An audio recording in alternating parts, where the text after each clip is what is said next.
For section 1.6, we're going to talk about existence and uniqueness of solutions to differential equations. So, a couple of questions that arise every time we are given a differential equation is, does a solution to the differential equation exist? Is it possible to solve it? And number two, if it exists, is that solution unique? Those are two very interesting questions that we are going to answer in this section here. Well, however, before getting into existence and uniqueness of solutions, we need to talk about partial derivatives. Those of you who already took Calculus 3, well, this is going to be a review for you, right? However, not all of you have taken Calculus 3 before taking this class, so it would be great to briefly talk about how do we take partial derivatives. Well, so partial derivatives or partial differentiation, it's the process of finding derivative of a function with respect to more than one independent variable, right? However, we differentiate with respect to one variable by holding the other variable or variables constant, right? So, notation. So, number one, we're given a function z. So, rather than having some function y equals to f of x, where the independent variable is x and the dependent variable is y. Here, with a function z equals to f of x, y, we have two different inputs, two independent variables, and the output will be one single dependent variable z in this case. Of course, if you want to do, let's say, a equals to some function of x, y, z, u, v, w, r, s, t, whatever you want to do. How many variables is that? 3, 6, 9 variables? Of course you can create functions of 9 variables, infinitely. How many variables you want? There's no limit, right? Now, how do we differentiate these functions? Well, number one, notation. So unlike for y equals to f of x, we have a couple of notations. Number one, dy dx, which is typically the best notation because it's very descriptive. It tells us what's the dependent variable and what's the independent variable. That's one thing. Number two, the other notation, which is simply y prime or f prime, that's the prime notation, also known as the Lagrange notation. All right. The other notation, the dy dx, is called the Leibniz notation. All right, well, what about partial derivatives? The partial differentiation does not use the actual letter d. It uses another symbol which looks like a curly d, all right? And it's actually called Jacobi's d. And the reason why we call it that way, that's because of the mathematician who introduced this symbol to distinguish it from the ordinary derivatives. I mean, again, this comes back to day one when we described ordinary differential equations versus partial differential equations, right? So partial derivatives have this notation: partial of z with respect x, partial of f with respect x, or the subscript notation. Notice there is no prime notation for partial derivatives. In this case, we indicate with a subscript the variable we are differentiating the function with respect to, which in this case with respect x and with respect y, all right? With respect y, all right? Of course, like I mentioned, we can extend the same idea for 3 or more variables, like the function I just gave you here. But of course, we're not going to do that many derivatives. All right. So let's have a look at how we get partial derivatives. Before doing this, let me give you a Calc 1 type example. For instance, what's the difference between y equals to 2x squared and y equals to 2 plus x squared? Okay? This is going to give us a better overview of how we're going to find partial derivatives. Number one, so what's the derivative of y equals to 2x squared? 4x. 4x. But what do? Y prime equals to, this 2 goes in the front, 2 times 2, x to the negative 1, to the 2 minus 1, which is 4 times x, all right? That's 4x. Okay. So, what happens? So, these two right here, what I'm trying to say here is, these two, it's a multiple constant, all right? It's just a multiple constant. Unlike the second example here. Unlike, what's the derivative of 2? What's the derivative of x squared? So, what about that 2? Notice how the derivative of these 2 went to 0 because the derivative of a constant is 0. So, the difference between these two is the 2, it's a multiple constant in the first case. However, in the second case, the 2 is an additive constant. And then the derivative of an additive constant will vanish to 0. As opposed to the multiple constant will remain there. So highlighting, just so you can see, whoops.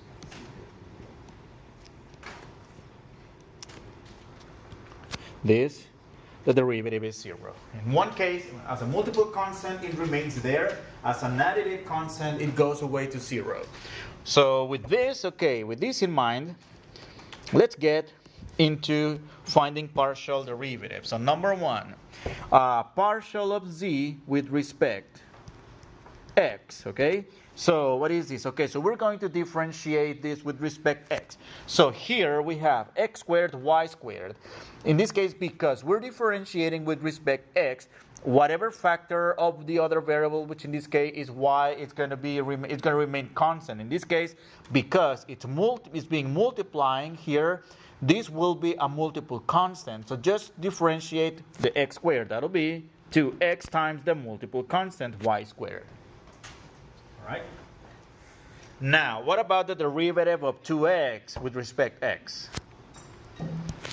What is that equal to? 2. What about the derivative of negative 3y with respect x? Because in this case, this y right here is like alone. It's an additive constant, right? So I don't need to write this 0. So that's like this. What about the partial of z with respect y? All right. The partial with respect y, is that equal to, okay, here I'm going to differentiate y squared, which is 2y. So 2y, however, this x squared is only a multiple constant, and the multiple constant remains there. All right? Derivative of 2x with respect y. Because we're differentiating with respect y, this is an additive constant that goes to 0. All right? And the derivative of negative 3y with respect to y, that equals to negative 3. Okay? So that's one simple example. Well, actually, these are the exact same examples I do in my Calculus 3 class, all right? So, okay. So what about example number 2? That's actually new, I think. We're going to do the same. However, So, for example number 2, we have another function to differentiate, but now this has trigonometrics and exponential, and I'm going to use the different notation, f subscript x of xy. That is, all we're doing is differentiating with respect to x. Well, number 1, the derivative of sine, is that equal to cosine of the same angle xy. However, here we need to apply a mini chain rule. Here we need to differentiate xy with respect to x. In this case, the derivative of x, which is 1, all right, times the multiple constant y. Isn't that just times y? And what's the derivative of the exponential function? That equals itself, e to the x squared minus y squared. But again, by a mini chain rule, what's the derivative of x squared?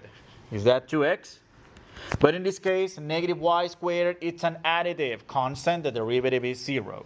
So let's just leave it maybe like this, or maybe having the y in front of the cosine, minus 2x e to the x squared minus y squared. All right? Now let's find the partial derivative with respect to y. of xy, right? Okay, same. Derivative of sine equals cosine of itself, xy. However, be careful this time. We're differentiating with respect to y, the derivative of y, which is 1 times the multiple constant x, that's simply x, minus e to the x squared minus y squared itself, times the derivative of what's on the exponent with respect to y. Well, the first term, x squared, goes to 0 because in this case, differentiating with respect to y, this is an additive constant. So we need to differentiate the negative y squared, which, be careful, negative 2y. How about we just clean up parentheses and negatives and all that, and then order of factors here. This will be equal to x cosine of xy. Negative times negative equals positive 2y e to the x squared minus y squared. Final answer, final answer. All right? So again, we're going to use a couple of partial derivatives for what we're going to do next. Okay, so let's see what's next. So let's talk about existence and uniqueness of solutions to differential equations. So again, these are the two questions that arise when working in the world of differential equations. Does a solution even exist? And if so, is it a unique solution or is there more than one solution? I mean, just to give you a brief example. So, let me see if I have enough space here. Okay, like dy dx equals negative y over x, or no, negative x over y. All right, let's solve this equation. It's actually a separable equation. I'm gonna go y dy equals negative x dx, and then we can integrate both sides. The integral of y, which is y squared over 2, equals negative x squared over 2 plus some constant c. All right.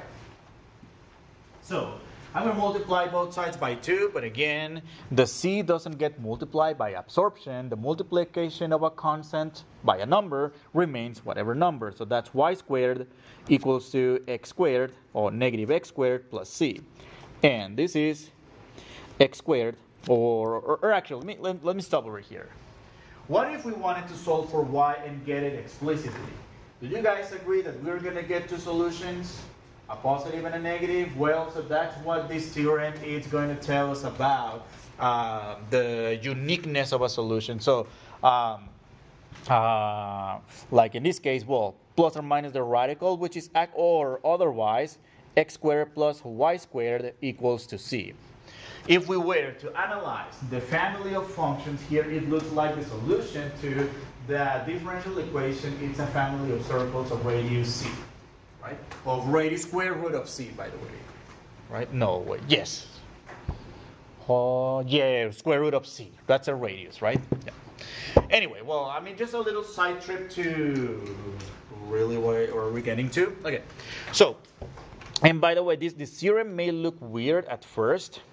So, well, let's see. This definition theorem has two parts. Number one, the one that talks about the existence of a solution, which tells us that if we have f a continuous on an open rectangle R that is bounded by t between a and b, that is between a and b, and y between c and d, so that's the open rectangle. Actually, this should have been dash in order to go with the definition of open. But of course, that rectangle must contain that point, and that point is actually the initial condition. You know, the y of 0 equals to whatever number, you know, or y of t 0 equals to y naught, okay? Which is, oh yeah, it's right here, right? The initial condition, okay? So, this is telling us that if the function is defined on the point, then the differential equation has a solution. If it's not defined, it doesn't have a solution, on the other hand. Now, furthermore, part B, uniqueness. If both f and the derivative of the function with respect to y is continuous also, or is it also defined at the point, Well, actually, it should be continuous, not just defined, continuous. Then the solution is unique. If it's not defined, or if it's not continuous, rather, then it's not unique. Well, the theorem looks a little weird at first, but actually, it's going to make more sense when we look at the examples. Okay, how much time do we have? Oh, perfect. I think we have time for one question. Okay, anyway. So, example number 1. So, example 3, I mean. For each of the IDPs below, determine whether at least one solution exists, or maybe there's infinitely many solutions. I don't know, or I mean more than one. Not infinitely many, more than one. And if so, whether uniqueness is guaranteed. Okay. So we have this differential equation dy dx equals to 5x times cube root of y minus 3. All right? Well, so notice in this case, we need to set the right-hand side of the differential equation as a function of two variables. Well, the definition calls for t and y, but I mean, you can use your favorite letters, your favorite variables. So, number 1, let's check for existence. So, number 1, so let's first set f of x, y equals to 5x times the cube root of y minus 3. All right. Well, number 1, how about we look at the domain of these two variable functions? Number 1, the domain with respect x. The domain of 5x, that's the domain of a linear function. The domain is all real numbers, isn't it? You guys agree with that? Okay. Number 2, the domain of a radical function with an odd index. What's that domain? Greater than or equal to, or greater than or equal to 0, or 3, I mean. So the radicand greater than or equal to 0? Any other ideas? This is all real numbers. The greater than or equal to 0 is only when the index of the radical is even. All right. So, okay. So that means this function is defined for all x's and y's. So, but still we need to check dy dx at the point. You guys agree this is 2, 3? And that equals 5 times 2 cube root of 3 minus 3, which is, okay, 3 minus 3, is that 0? And that equals to 0, all right? So it is defined. We didn't get a weird an undefined value or something, right? So this means a solution exists.